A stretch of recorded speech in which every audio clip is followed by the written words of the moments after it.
Welcome to ReVlog, where today Pastor Aaron and I will talk about the joys of having daughters. Amen. No, that's not our topic for the conversation today. No, today we're beginning a new series. Yeah. So we're talking about disciple making, what it means to be a disciple, what it means to disciple others, all the way through the summer. So I think this is going to be fun. I think this is an important matter for us. You know, one of the things I think through often is how we define the word disciple or discipleship. And I think this series will go a long way in helping us there. Megan, what are you hoping for in this summer series on discipleship? Yeah. Discipleship is one of those church words that we say a lot. That when you really get down to it, I don't know if a lot of people have a firm grasp on what that really means, or it can mean a lot of things. Right. And so many things that it almost loses meaning. Yeah. Right? Yeah. That we just kind of say it a lot with that. And so hopefully this will ground us in what that really is, you know, and it goes well with our theme for the year of deepening relationships. Right. And so, you know, discipleship is one of the universal calls of believers. So I'm hoping that it grounds us in what that really means. Yeah. Aaron, what about for you? Very similar. And I'm hoping that throughout the summer that we can think of this great arc of unpacking and how does each Sunday relate to the concept of discipleship. And I think we're starting at a great place today to cast a big vision, and then that each week just is another component of what that means. And like you say, there's many facets, and you know, some of us drill down on one part of it rather than others, and that's kind of what is our Christian worldview, and how does discipleship fit into that? But as you say, it is the universal call for us, and so we need to wrestle with it. We need to think about it, and so hopefully each week we'll just build our understanding, and then our desire to be more like that, to be. Yeah. Amen. Yeah, and you're right. I mean, this week we're in the Great Commission, and it is a sort of broad treatment of discipling. Throughout the series, we're going to find some other. I love some of the weeks where it talks about individual names and specific relationships. So where you see like a Paul and Barnabas or Paul and Timothy, where some of the weeks we'll get into those, the household of Stephanus, and those are great moments to see what this looks like in very specific ways between individuals. But today, it's a broader statement from Jesus, which I think is the necessary place to begin. Aaron, why don't you help us get started? Yeah. So we read the Great Commission again. We're reading it, this famous text, this text we know. What struck you this time around as you read? Well, it's interesting that as Matthew sets it up, one of the first things he says is, and some doubted. Yeah. And it's easy for us to kind of look back and watch the TV show and go, oh, are you kidding me? Well, why didn't you see this? But I mean, come on, are you kidding me? I mean, with sometimes pre-crucifixion, pre-resurrection, you can understand, okay, well, there's, who is this guy? But like, what more does he have to do? But it reminds me, though, that it's not our job. That's right. To there's going to be some that just, you can bring them to the water, but you can't make them drink. That it's just our job is not to convince them. Our job is just to represent Jesus and just let His love flow through us, and then let the Spirit do its work.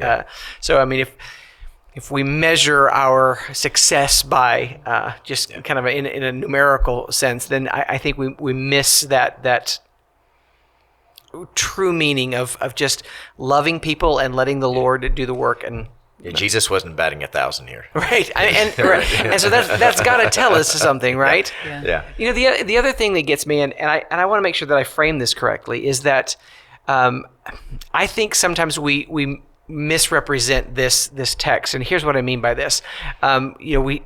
Jesus says go, but He doesn't say abandon the church. Right. He doesn't, and I think sometimes we think as believers that all the work is done on the mission field, and all the work is done outside these walls, and we got to send people. But frankly, there's just a reality that there's a body that we've been called to, And Jesus every week was in this body worshiping with the gathered group of people, and it's yes, we must go, but we don't forsake the meeting together as some have done. Just it's a both and, right. And I don't want to raise one over the other. I'm just saying that in order to send, we have to make sure that this group that we've been called to is nurtured and loved and cared for. And the time and body to prepare for that sending, right, and to encourage and to receive back. All those things are right. The building up of so that we can send. I mean, and that's what I would want to encourage. Yeah. Megan, what's your initial reaction as you read the Great Commission again? Yeah. We just finished our Psalms study where it felt like over and over again, at least in half of the Psalms, there was something to the effect of the Lord reigns over heaven and earth. The Lord is, and that kept rising to the surface a lot. And so it kind of feels like seamlessly then Jesus says that here, I have, all authority of heaven and earth has been given to me. Yeah. And so I think he says that, and then he says, go therefore, right? So he frames the sending in his own power.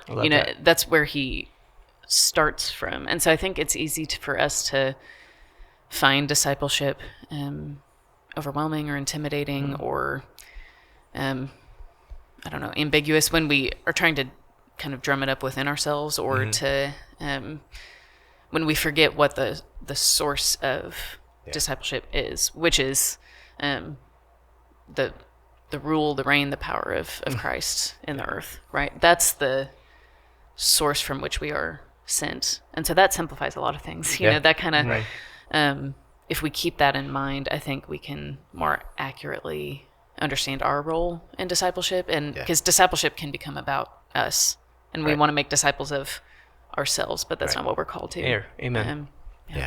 Imitate me as I imitate Christ. Yeah. Aaron, what question do you have from the text?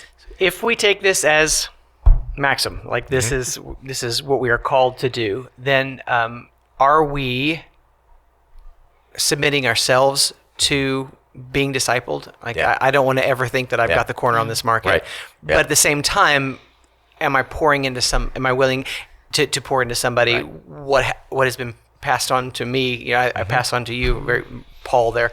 But just this, as we look at these next 13 weeks, like just, am I submitting myself? Am I passing it on? And just, am I willing to examine where my entire walk? And I think that's a proper way for us to think about discipleship. We're talking about defining discipleship.